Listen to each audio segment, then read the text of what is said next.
جمال الوجود بذكر الإله وتصفو الحياة بنور هدى. جمال الوجود بذكر الإله. السلام علیکم ورحمۃ اللہ وبرکاتہ. نحمدہ ونصلی علی رسولہ الکریم، اما بعد. میں ہوں یامین ملک اور آپ دیکھ رہے ہیں میرا یوٹیوب چینل فہم و عمل. چینل کو سبسکرائب، لائک اور شیئر بھی کریں اور بیل آئیکن کا بٹن بھی دبا دیں. آج ہم انشاءاللہ سورہ بقرہ کی آیت نمبر 30 کے پہلے حصے کا لفظ مطلب اس کے روٹ ورڈ یعنی مادہ کے حوالے سے سمجھنے کی کوشش کریں گے. واضح پروا اور از جب، قول کاف واو لام قول بات کہنا، ربو کا دو لفظ ہیں را با با رب اور کاف زبر کا آپ کے یا تیرے. للملائکہ یہ بھی دو لفظ ہیں، لام زلی کے لیے یا سے، ملائکہ حمزہ لام کاف الگ یہ اس کا روٹ ورڈ ہے فرشتے.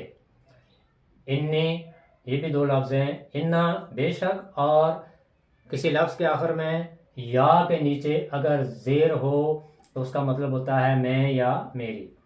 انی بے شک میں، جاعل جیم عین لام جعل بنانا، فی میں، الارض حمزہ را ضاد ارض زمین کو کہتے ہیں، خلیفتاً خا لام فا خلفا جانشین خلیفہ، قالو کاف واو لام قول کہا، اتجعلو یہ تین لفظ ہیں، حمزہ زبر آ کیا، تا زبر تا تو کے معنی میں، جعلا جیم عین لام جعلا بنانا، فیہا یہ بھی دو لفظ ہیں، فی میں، ہا اسم اشارہ ہے اس یعنی الارض زمین، من جو، یفسدو یہ بھی دو لفظ ہیں، یا پھر یو وہ کے معنی میں، اور فا سین دال فساد.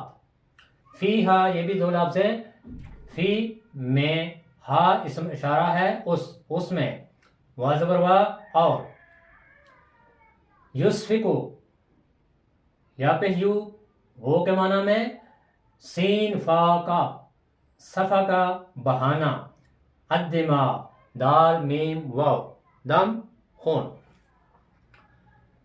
وَإِذْ قَالَ اور جب فرمایا، ربو کا تیرے رب نے، آپ کے رب نے، للملائکہ فرشتوں سے، انی بے شک میں، جاعل بنانے والا ہوں، فی الارض زمین میں، خلیفتاً ایک جانشین ایک خلیفہ.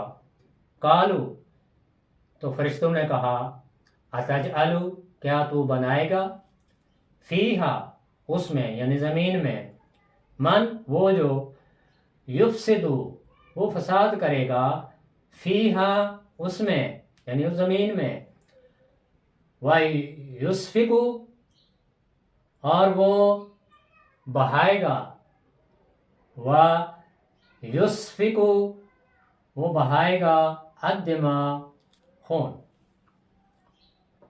ربو کا را با با رب یہ اس کا روٹ ورڈ ہے. کسی چیز کو نئی تبدیلیوں سے گزار کر اپنی تکمیل تک پہنچانا، یہ اس کا بنیادی معنی ہے. نشو و نما دینا، پرورش کرنا، چھوٹے سے بڑا کرنا، تربیت کرنا، ضرورتوں کا خیال رکھنا، پالنا، یہ تمام معنی رب کے مفہوم میں آتے ہیں اور اسی کو ربوبیت کہتے ہیں. اور گھر کی عورت کو بھی اسی حوالے سے ربۃ البیت کہتے ہیں کہ وہ بچوں کو پیدا کرتی ہے، ان کی دیکھ بھال کرتی ہے، ان کی ضروریات کا خیال رکھتی ہے، ان کی تعلیم و تربیت کرتی ہے، اسی لیے اسے ربۃ البیت کہتے ہیں. اور رب کے مفہوم میں تین چیزیں شامل ہیں. ایک ہے خالق، رب پیدا کرتا ہے، اس کائنات کی ہر چیز کو رب نے پیدا کیا ہے، لہٰذا وہ خالق ہے، پیدا کرنے والا ہے. اور جو پیدا کرتا ہے پھر وہ مالک بھی ہے. تو رب کے مفہوم میں جو دوسری چیز ہے وہ ہے مالک جس رب نے اس کائنات کو اور اس کائنات کی ہر چیز کو پیدا کیا ہے وہ ان کا مالک بھی ہے، اور مالک کی مرضی کے خلاف کوئی چیز نہیں چلتی۔ کائنات میں رب کا حکم ہی چلتا ہے، اسی کی مرضی کے احکامات پر عمل کیا جاتا ہے۔ اور تیسری چیز ہے مدبر، یعنی اس کائنات کو اس نے پیدا کیا اور کائنات میں ہر چیز کا وہ مالک بھی ہے، اور پھر ہر چیز کے بارے میں تدبیر کرنے والا بھی وہی رب ہے، اکیلا ہے، وہی اس سارے نظام کو چلاتا ہے۔ تو رب کے مفہوم میں 3 چیزیں شامل ہیں: خالق، مالک اور مدبر۔ اور بنیادی معنی اس کا ہے نشو و نما دینا، تربیت کرنا اور ذرے سے کمال تک پہنچانا، یہ ہے ربوبیت۔ ملائکہ، حمزہ لام کاف، الگ الگ کہتے ہیں پیغام پہنچانا، اور ملائک کہتے ہیں پیغام پہنچانے والوں کو۔ اسی سے پھر ملک ہے، ملک فرشتے کو کہتے ہیں۔ فرشتے اللہ تعالیٰ کی طرف سے تدبیر کائنات پر مامور ہیں، یعنی کائنات کے اس نظام کو چلانے کے لیے اللہ تعالیٰ نے فرشتے پیدا کیے اور ان فرشتوں کے ذمہ مختلف ذمہ داریاں لگائیں۔ تو یہ ضروری نہیں کہ تمام فرشتے پیغام پہنچانے والے ہی ہوں، بلکہ فرشتوں کے ذمہ اور بھی ذمہ داریاں ہیں۔ مثلا قرآن و حدیث سے ہم نے پڑھا کہ وہ فرشتے بھی ہیں جو موت کے فرشتے ہیں، پھر جنت اور دوزخ کے فرشتے بھی ہیں، پہاڑوں کے فرشتے بھی ہیں، بادلوں کے فرشتے بھی ہیں۔ تو اسی طرح سے اللہ تعالیٰ نے فرشتوں کے ذمہ مختلف ذمہ داریاں لگائی ہیں، اور فرشتے صرف اس لیے ہیں کہ وہ اللہ تعالیٰ کی اس کائنات میں جو امور ہیں ان کو چلانے پر ان کو مامور کیا گیا ہے، یعنی تدبیر کائنات کو چلانے پر ان کو مامور کیا گیا ہے۔ جاعل، جیم عین لام، جعلہ، یہ اس کا روٹ ورڈ ہے۔ ہر کام کے کرنے کے لیے جعلہ بولا جاتا ہے۔ اب کام کی نوعیت کوئی بھی ہو سکتی ہے، مثلا بنانا، پیدا کرنا، ڈالنا، مقرر کرنا یا حالت کو بدل دینا۔ تو قرآن میں ہر جگہ سیاق و سباق کے حوالے سے جعلہ کے معنی کا تعین کیا جا سکتا ہے۔ تو جعلہ کا معنی ہر جگہ پہ اس آیت کے سیاق و سباق کی روشنی میں اس کا تعین کیا جائے گا۔ جعلہ، خلیفتاً، خا لام فا، خلفہ، خلفہ کہتے ہیں پیچھے کو، اور خلفہ کا مطلب بعد بھی ہے، یعنی آگے اور پیچھے، یہ خلفہ کا معنی ہے۔ اور انسان کو بھی خلیفہ کہتے ہیں۔ ایک نسل کے بعد آنے والی دوسری نسل کو بھی کہتے ہیں جو پہلے لوگوں کی جان نشین ہوتی ہے۔ اور ایک لفظ ہے خلفن، یہاں لام پر زبر ہے۔ خلفن کا مطلب ہوتا ہے باپ کے بعد اس کی جانشین ہونے والی نیک اور صالح اولاد، اسے خلفن کہتے ہیں۔ لیکن اگر لام پر جزم ہو تو خلفن باپ کے بعد اس کی جانشین ہونے والی غیر صالح، نافرمان اور نالائق اولاد کو کہتے ہیں۔ یہ ان دونوں میں تھوڑا سا فرق ہے، خلفن اور خلفن، اور اس سے معنی جان نشین ہے۔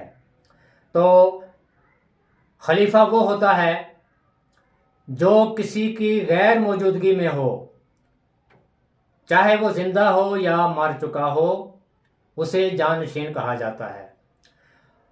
کسی کی موجودگی میں کوئی دوسرا اس کا خلیفہ یا جانشین نہیں ہو سکتا، تو جانشین وہی ہوگا کہ جو کسی کی غیر موجودگی میں ہو، چاہے وہ زندہ کسی اور جگہ پہ ہو یا وہ مر چکا ہو، اسے خلیفہ کہیں گے، یعنی خلیفہ سے مراد جانشین۔ اسی طرح سے یہ جو خلفن اور خلفن ہے، ان دونوں میں فرق تو ہے ایک، لیکن دونوں کا معنی ایک ہی ہے، اور ان دونوں کا معنی یہ ہے کہ گزرے ہوں کے بعد آنے والے، جنہیں جانشین کہا جائے گا۔ یفسدو فاسیندہ فسادہ، فساد کرنا۔ فساد کا مطلب ہے توازن کا بگڑ جانا، چیز کا اپنی اصلی حالت پر باقی نہ رہنا، اور اللہ تعالیٰ کے احکامات کی نافرمانی کرنا۔ اور فساد یہ بھی ہے کہ اللہ کے زمین پر اللہ تعالیٰ کے احکامات کے خلاف چلنا، چاہے وہ اعمال میں ہوں یا عقائد میں، یہ فساد میں آتا ہے، یعنی توازن کا بگڑ جانا، ترتیب کو الٹ دینا، یہ فساد کہلاتا ہے۔ اور یہ ہے یسفکو، سین فا کاف، صفقہ۔ صفقہ کا مطلب ہوتا ہے بہانا، یعنی خون بہانا، اور جو خون بہانے والا ہوتا ہے اسے صفاق کہا جاتا ہے، یعنی خون ریزی کرنے والا، قتل و غارت گری کرنے والا، بہت زیادہ خون بہانے والا، اسے صفاق کہا جاتا ہے۔ وَإِذْ قَالَ، اور جب فرمایا، ربوں کا، آپ کے رب نے، للملائکہ، فرشتوں سے، انی، بے شک میں، جاعل، بنانے والا ہوں، فی الارض، زمین میں، خلیفتاً، ایک جانشین۔ قالو، تو فرشتوں نے کہا، اتجعل، کیا تو بنائے گا، فیہا، اس زمین میں، من یفسد فیہا، جو فساد کرے گا اس زمین میں، ویسفک، اور وہ بہائے گا، الدماء، خون۔ اس زمین پر انسانوں کی پیدائش سے 2000 سال پہلے اللہ تعالیٰ نے جنوں کو پیدا کیا، اور اللہ تعالیٰ نے جنوں کو بھی محدود اختیارات کے ساتھ پیدا کیا۔ فرشتے چونکہ اس کائنات کے نظام کو چلانے کے لیے مامور ہیں، یعنی تدبیر کائنات پر مامور ہیں، تو انہوں نے دیکھا کہ اس سے پہلے اللہ تعالیٰ نے جنوں کو پیدا کیا اور محدود اختیارات دیے، تو انہوں نے زمین پر فساد برپا کیا، قتل و غارت گری کی۔ اب یہ سامنے یہ چیز موجود تھی، تو جب اللہ تعالیٰ نے فرشتوں کے سامنے اپنا یہ ارادہ ظاہر کیا کہ میں ایک خلیفہ بنانے والا ہوں زمین میں، تو یہ بات فرشتوں کے ذہن میں تو آ چکی تھی، وہ یہ جان چکے تھے کہ کوئی ایسی مخلوق اللہ تعالیٰ نے پیدا کرنی ہے جس کو اللہ تعالیٰ اختیار دے گا۔ تو وہ پہلے دیکھ چکے تھے کہ محدود اختیار کے ساتھ جنوں نے زمین پر فساد برپا کیا تھا، تو انہوں نے اعتراض نہیں کیا، بلکہ یہ سوال پوچھا کہ اللہ، تو اس زمین پر ایک خلیفہ پیدا کرنے والا ہے کہ جس کو تو اختیار دے گا اور وہ اپنے اختیار کے ساتھ اس زمین میں فساد برپا کرے گا اور خون ریزی کرے گا، خون بہائے گا۔ چونکہ ان کے سامنے ایک ہی چیز تھی کہ انہوں نے جنوں کو زمین پر فساد کرتے ہوئے دیکھا تھا، تو وہ یہی سمجھتے تھے کہ یہ جو مخلوق ہے، یہ جو اللہ تعالیٰ نے خلیفہ بنانے کا ارادہ کیا ہے، تو پھر یہ اسی طرح سے یہ بھی وہی کریں گے۔ لیکن چونکہ اللہ تعالیٰ نے انسانوں کو جنوں کی طرح کا اختیار نہیں دیا، جنوں کے تو اختیارات محدود تھے اور محدود ہیں، لیکن انسانوں کو اللہ تعالیٰ نے مکمل اختیار دیا ہے کہ وہ اپنے اس اختیار کے ساتھ جو فیصلہ کرے وہ کر سکتا ہے، چاہے وہ صحیح راستے کا کرے یا غلط راستے کا کرے۔ لیکن چونکہ یہ بات ملائکہ کے سامنے نہیں تھی، چونکہ آگے ہم پڑھیں گے کہ ملائکہ اس بات کا اعتراف کرتے ہیں کہ اللہ ہم تو وہی جانتے ہیں جو کچھ تو نے ہمیں علم دیا ہے۔